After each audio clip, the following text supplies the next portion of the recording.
அஜித் அவர்கள் வந்து எங்களுக்கு தலைன்னு சொல்லாதீங்கன்னு சொல்லியிருக்காங்களா? அது எப்படி உங்களுக்கு வருத்தமா இருக்கா? இல்ல பரவாயில்ல, ஏகேன்னு கூப்பிடுறேன்.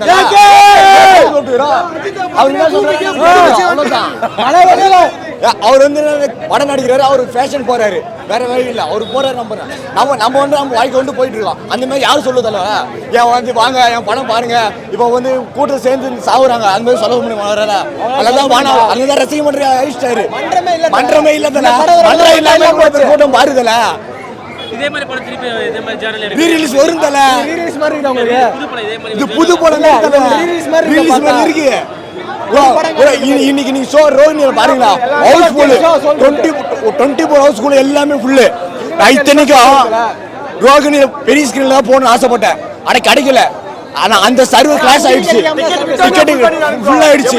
எப்படியே அடிச்சு பிடிச்சி ருக்குமணியை கண்டுபிடிச்சிட்டேன்.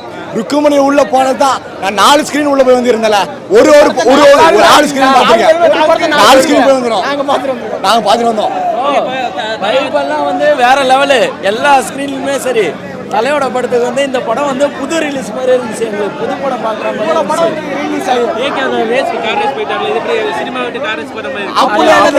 அவர் பேச முடிச்சுட்டு வரட்டும், கண்டிப்பா இப்போ ஏப்ரல்ல நெக்ஸ்ட் வரப்போகுது, ரிலீஸ் ஆகும் பாருங்க. ரிலீஸ் ஆகும், இல்ல பொங்கல் ரிலீஸ் ஆகும். எனக்கு தேவை அவ்வளவு தேவையில்ல, வருஷத்துக்கு ஒரு படம் இல்ல 2 படம் கூட இல்ல.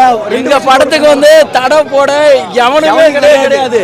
இன்னும் வரல, எந்த படம் ரிலீஸ் ஆனாலும் பரவாயில்ல. எப்படின்னா புதுசா படம் எப்படி இருக்கு பாருங்க.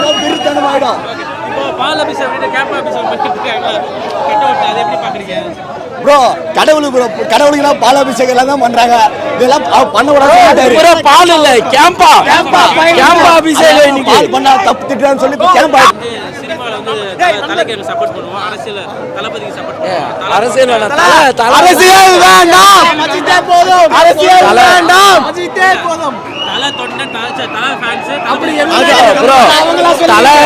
தலை எப்பவுமே வந்து தலை வந்து அரசியல் பத்தி எதை வந்து பேச மாட்டாரு.